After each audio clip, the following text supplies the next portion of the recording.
Hello students, how are you? I hope you will be quite well at home. Today we are studying chapter number 2, a letter to God.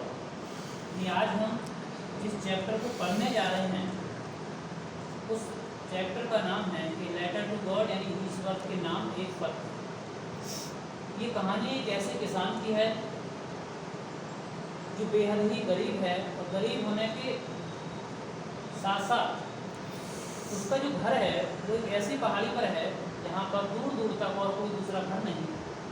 उस व्यक्ति की ईश्वर के प्रति अटूट आस्था है, और ऐसी विषम परिस्थितियों में जब उसकी सहायता करने वाला कोई नहीं होता तो वो सिर्फ और सिर्फ ईश्वर से सहायता मांगता है। तो चैप्टर के माध्यम से हम पढ़ेंगे कि लेंचो के बारे में, कैसी परिस्थितियों से वो गुजरता है और आखिर वो कौन सी मदद है जो वो ईश्वर से मांगता है, क्या ईश्वर उसकी मदद कर पाते हैं। तो चलिए इसको जानने के लिए हम चैप्टर पर आते हैं। स्टोरी का जो पहला पैराग्राफ है इसमें कहा है द हाउस। इस पर आपको पॉइंट करना होगा द हाउस, यानी जो अपने आप में अलग हो, अकेला हो, विशेष हो, उसके लिए यहाँ पर ये हाउस में लगा करके द हाउस का प्रयोग किया है। The house the only one in the entire thing, यानी पूरी पहाड़ी पर, पूरी जो घाटी है उस पूरी घाटी पर केवल एक अकेला ही घर था। Set on the crest of a low hill, यानी set on the crest of a low hill, जो एक छोटी सी पहाड़ी की चोटी पर स्थित था। यानी पूरी घाटी में एक छोटी सी पहाड़ी के ऊपर एक घर स्थित था, अकेला घर था। From this height one could see the river, यानी इस ऊंचाई से अगर कोई वहाँ पर खड़ा हो तो इस ऊंचाई से one could see the river and the field of rye corn dotted with the flowers that always promise a good harvest. यहाँ पर कह रहे हैं कि वो ऊंचाई से कोई भी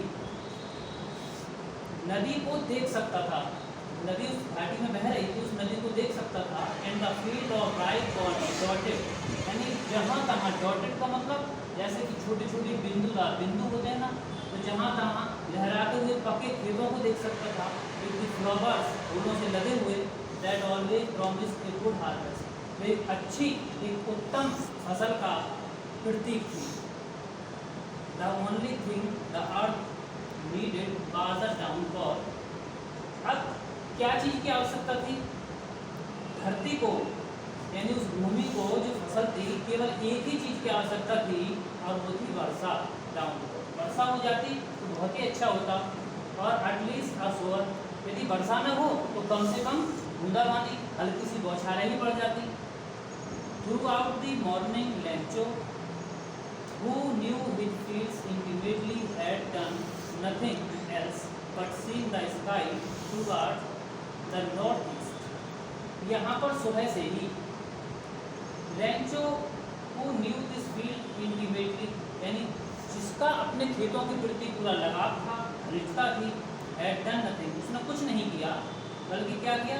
seen the sky towards the north east, यानी जो उत्तर और पूरब के मध्य का भाग है, यानी पूर्वोत्तर क्षेत्र से वो बादलों को देखता रहा। Now we are really going to get some water to women, यानी अपनी पत्नी के लिए प्रयोग किया गया है। लेंचो की जो पत्नी थी तो अपनी पत्नी से कहता है उन बादलों को देख करके कि अब मुझे लग रहा है कि हमें कुछ पानी मिलने जा रहा है, बरसात हो जाएगी। The women who was behaving super right, और वो जो स्त्री थी यानी लेंचो की पत्नी, वो वाज बिहेवियरिंग सुपर, ऊपर मानी जो रात्रि का भोजन होता है, तो रात्रि का भोजन जो तैयार कर रही थी, राइट, उसने जवाब दिया यस गॉड विल, हाँ, यदि भगवान ने चाहा तो हमें अवश्य ही पानी मिल जाएगा, वर्षा हो जाएगी। The older boys were working in the field while the smaller ones were playing near the house. अब उस लेंचो के पुत्र भी थे, उसमें कहा है कि उसके जो बड़े बेटे थे, यानी बड़े लड़के थे, वो खेतों में काम कर रहे थे, जबकि उसके जो छोटे थे, स्मॉलर वंस माने छोटे लड़के, were playing near the house, जो घर के बाहर खेल रहे थे। until the woman called to them, फिर क्या क्या हुआ, उस महिला ने सभी को आवाज़ दी और कहा कम फॉर डिनर, सभी को भोजन के लिए बुलाया।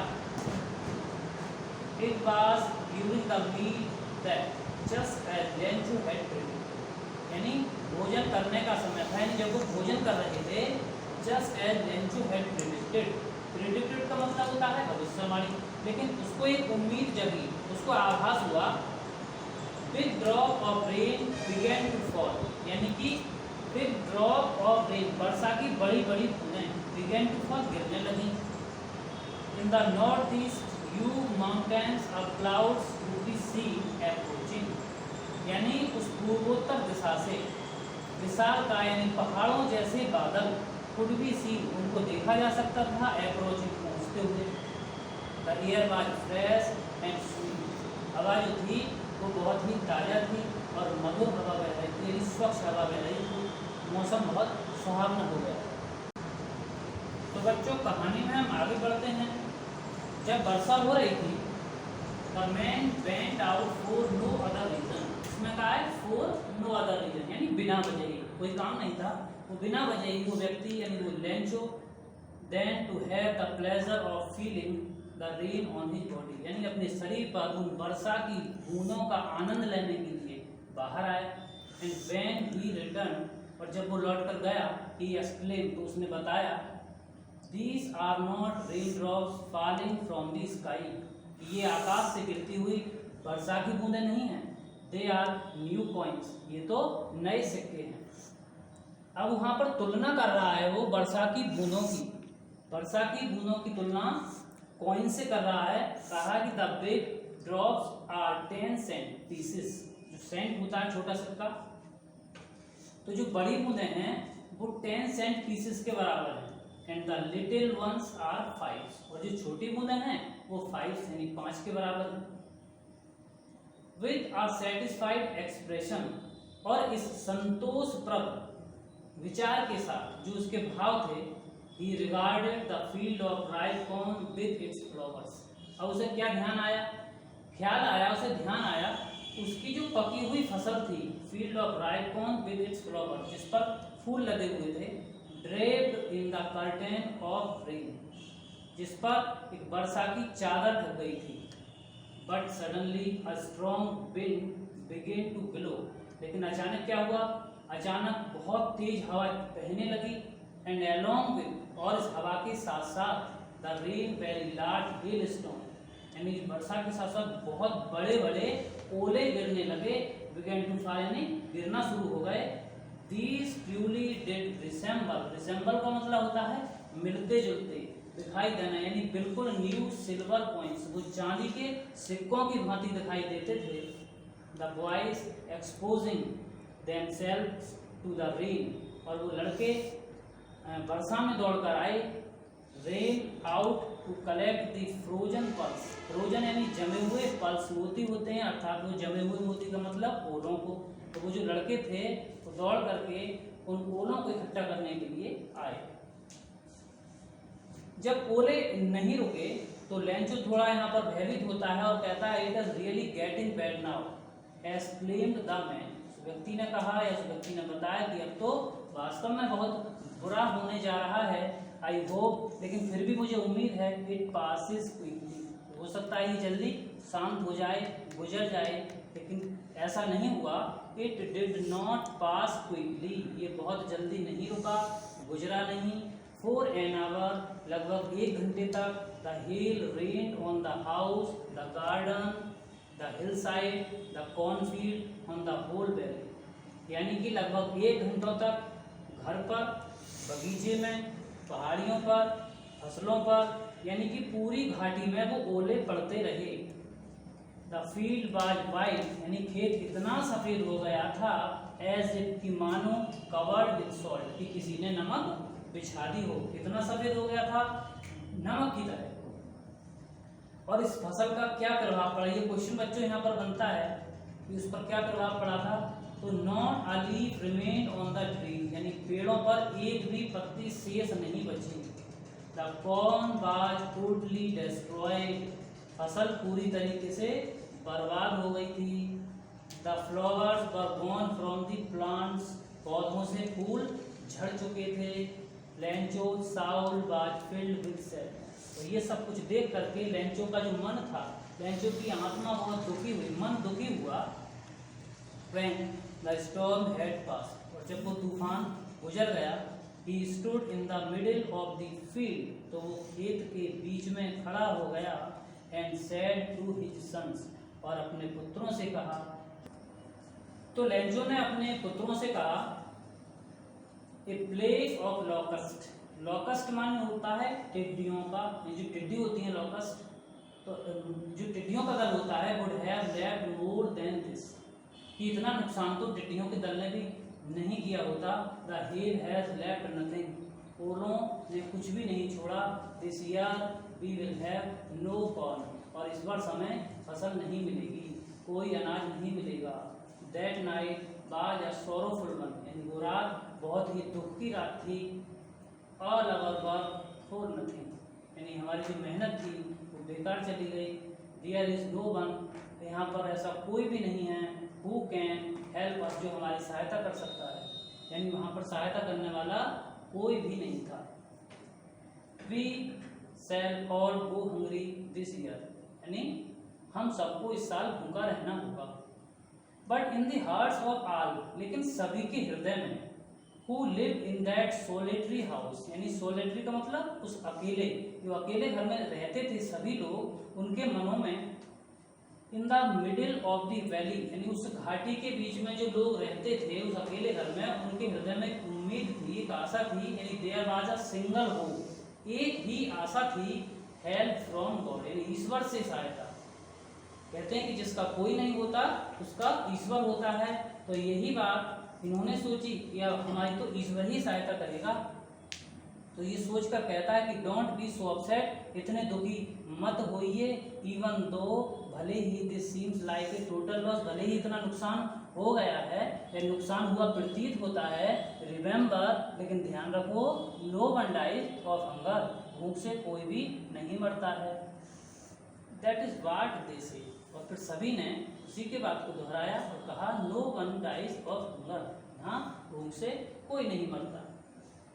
फिर क्या हुआ, जब वो घर लौट कर आ गया Lencho, all through the night, यानी रात भर, Lencho thought only one hope, only of his one hope, यानी अपनी एक ही आशा के बारे में सोचता रहा, द हेल्प ऑफ गॉड, ईश्वर की सहायता। हुज आइज, जिसकी आंखें, as he had been instructed, जो सब कुछ देख चुकी थी, सी एवरीथिंग, सब कुछ, सब कुछ का मतलब इवन वाट, यहाँ तक कि is deep in one's conscience, यानी किसी के मन में छिपी हुई बात को भी, कंसाइंस जो अंतरात्मा होती है, हम मन की बात को भी देख चुकी थी।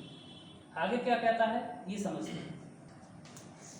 अब बच्चों आगे पढ़ते हैं। Lencho was an ox of a man, यहाँ पर an ox of a man का मतलब एक अनपढ़ व्यक्ति से है, थोड़ा गवार व्यक्ति से लगा सकते हैं, कम पढ़े लिखे से लगा सकते हैं। Lencho was an ox of a man working like a animal, जो बिल्कुल जानवर की तरह काम करता था, इन द फील्ड्स, खेतों में, बट स्टिल, लेकिन इसके बावजूद भी, ही न्यू हाउ टू राइट, लेकिन वो लिखना जानता था। द फॉलोइंग संडे, आने वाले रविवार को, एट डेब्रेक, जब सुबह हुई, he began to write a letter, तो उसने एक पत्र लिखना शुरू किया, which he himself would carry to town and place in the mail, जिसको ही हिमसेल्फ, वो खुद वुड कैरी ले जाना चाहता था, टू टाउन शहर की ओर, and place in the mail, और उस मेल में डालना चाहता था। It was nothing less than a letter to God, बस उसके पास एक ईश्वर के नाम पत्र के सिवा कुछ नहीं था। अब आगे पढ़ते हैं, आगे क्या होता है। बच्चों इस पैराग्राफ को थोड़ा ध्यान से पढ़ना है, क्योंकि इसमें क्वेश्चन आता है, what did Lencho write in his first letter, यानी लेंचो ने अपने पहले पत्र में क्या लिखा, ये अक्सर पूछा जाता है। तो उसने लिखा था गॉड, ईश्वर, हीरो, उसने लिखा if you don't help me, यदि तुम मेरी सहायता नहीं करोगे, my family and I will go hungry this year, तो मुझे और मेरे परिवार को इस साल भूखा रहना होगा। I need 100 pesos in order to show my field again, यानी मुझे दोबारा अपनी फसल बोने के वास्ते 100 पीसेज की आवश्यकता है, और किस लिए, एंड टू लिव, और अपना गुजारा करने के लिए, अंटिल द क्रॉप कम्स, यानी अगली फसल के आने तक, बिकॉज द हेल स्टॉर्म, क्योंकि वो हेल स्टॉर्म यानी ओलावृष्टि के कारण नष्ट हो चुकी है। हीरो, और क्या लिखा, टू गॉड ऑन द एनविलॉप, एनविलॉप होता है जो लिफाफा होता है उसका जो कवर है ऊपर, तो इस एनविलॉप पर क्या लिखा, टू गॉड यानी ईश्वर को, जब किसी के नाम लिखते हैं तो टू गॉड जिसको भी लिखना है। पुट द लेटर इनसाइड, पत्र को अंदर रखा, पॉकेट में डाला, एंड स्टिल ट्रबल्ड, लेकिन अभी भी वो थोड़ा घबराया हुआ था, वेंट टू टाउन यानी घबराया हुआ शहर को चला गया। एट द पोस्ट ऑफिस, और जब वो डाकघर पहुंचा, he placed a stamp on the letter, यानी उस पत्र पर उसने एक स्टाम्प चिपकाया, छोटा सा आता है टिकट, वो चिपकाया, and drop it into the mail box, और उसको पेटी में डाल दिया, मेल बॉक्स में डाल दिया। लेंचो ने अपना काम पूरा कर दिया। अब यहाँ पर जो रोल प्ले होते हैं वो पोस्ट ऑफिस के जो एम्प्लॉय हैं उनके होते हैं, तो यहाँ पर कहानी थोड़ा टर्न लेती है।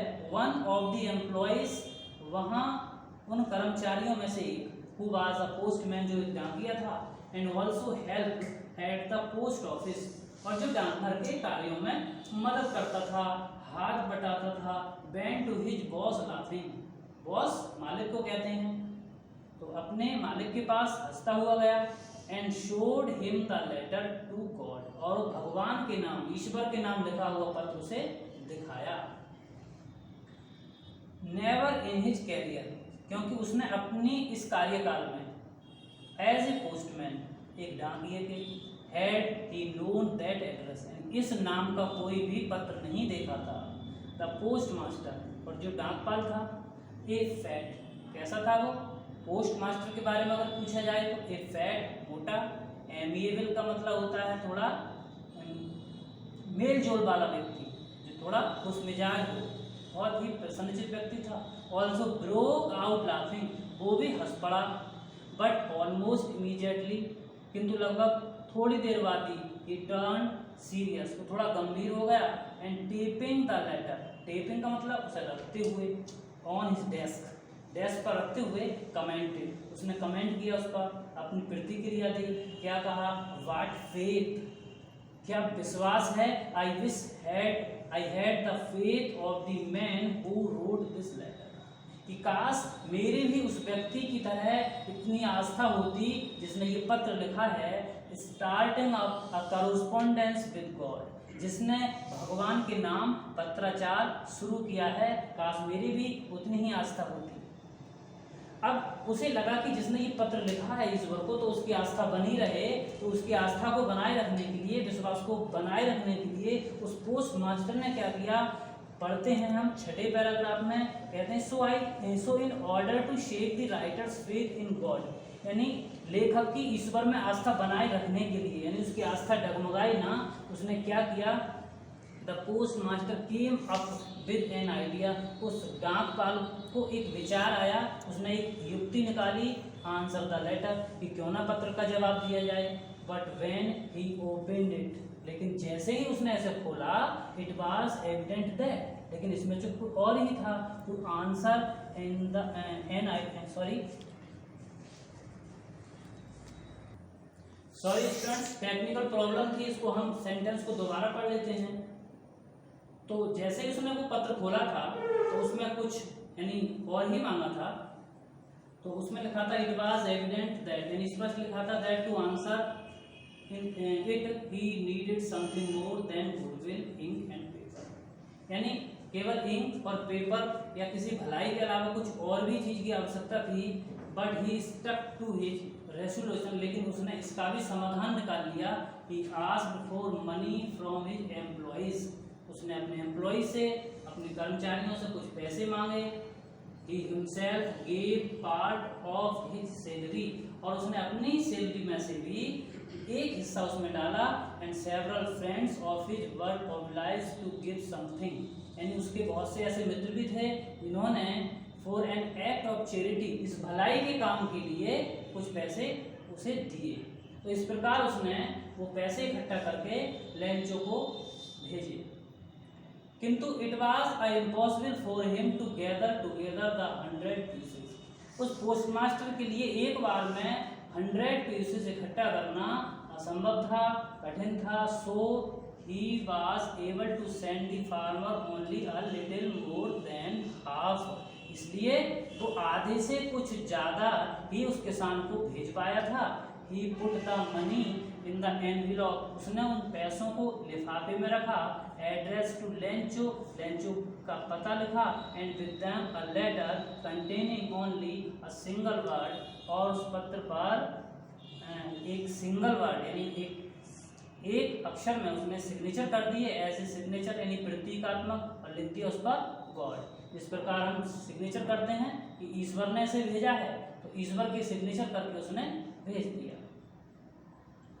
पत्र भेज दिया गया है। अब जब वो पत्र लेंचो को प्राप्त होता है तो लेंचो की क्या प्रतिक्रिया होती है, इस पैराग्राफ में हम पढ़ेंगे। द फॉलोइंग संडे, और अगले आने वाले रविवार को, Lencho came a bit earlier than usual, यानी लेंचो रोज की भांति यानी पहले की भांति थोड़ा जल्दी उठ गया था। टू आस्क, पूछने के लिए, if there was a letter for him, कि क्या उसके लिए कोई पत्र तो नहीं आया। It was the postman himself, और ये पोस्टमैन ही था। हु हैंडेड, जिसने सौंपा था, द लेटर टू हिम, उस पत्र को। While the postmaster experiencing the contentment of a man who has performed a good deed, looked on from the doorway of his office. जब उस पोस्टमास्टर ने पत्र उसको दिया तो वो अपने अनुभव कर रहा था कि उस व्यक्ति का जो संतोष है उसके चेहरे पर ठीक से पढ़ पा रहा था, जो दफ्तर के ठीक सामने खड़ा था। Lencho showed not the slightest surprise on the seeing the money. अब जब लेंचो ने उस पत्र को खोला तो उसे देखकर कुछ आश्चर्य नहीं हुआ, हैरानी नहीं हुई, क्योंकि सच वाज हिज कॉन्फिडेंस, ऐसा उसका विश्वास था। बट किंतु he became angry when he counted the money. लेकिन जब उसने उन पैसों को गिना तो वो थोड़ा सा नाराज हो गया, और नाराज होकर क्या सोचता है, वो कहता है कि God could not have made a mistake, ईश्वर कोई ऐसी भूल नहीं कर सकते। Nor could he have denied Lencho what he had requested, और ना ही उन पैसों को देने से मना कर सकते जिन पैसों की लेंचो ने मांग की थी। तो आगे की जो कहानी है वो हम अगले पैराग्राफ में पढ़ते हैं। Immediately Lencho went up to the window, और तुरंत यानी उसको अब बहुत जल्दी हो रही थी तो तुरंत क्या हुआ, Lencho went up to the window, वो खिड़की के पास पहुंचा। टू आस्क फॉर पेपर, वहां से कुछ एक पेपर मांगा। एंड इंक, और स्याही। On the public writing table, और जो सार्वजनिक मेज होती है, पब्लिक राइटिंग यहाँ पर सभी लोग लिखते हैं। ही स्टार्टेड टू राइट, उसने लिखना शुरू किया। With much wrinkling of his bro, अब उसकी जो ब्रो थी, उसका जो माथा था, उस पर थोड़ी सी जो रिंकलिंग होती है ना, तो रिंकलिंग यानी थोड़ी। He started to write with much wrinkling of his brow, थोड़ी सी माथे पर जो सलवटें हो जाती है ना, कुछ एक्सप्रेशन उसके चेहरे पर थे तो वो दिखाई दे रहे थे। केस्ड बाय द एफर्ट, उसके जो प्रयास के कारण थे। He had to make to express his ideas, जो जिससे कि वो अपने कुछ आइडियाज, अपने विचारों को बताने का प्रयास कर रहा था। व्हेन ही फिनिश, जब उसने ऐसे लिख लिया, पत्र को लिखकर पूरा कर लिया। He went to the window, और वो खिड़की की ओर गया, खिड़की तक गया। टू बाई अ स्टाम्प खरीदने के लिए। विच ही लिक्ड, जिसने उसे चाटा यानी जीभ से लगाया। And then affix to the envelope with a blow of his fist, और उसने हाथ यानी जो घूसा बनाते हैं, फिस्ट होते हैं जब हाथ की मुट्ठी को बांध लेते हैं और उसका जो प्रहार होता है तो उसको मुट्ठी से दबा करके चिपका दिया। तो आगे बढ़ते हैं।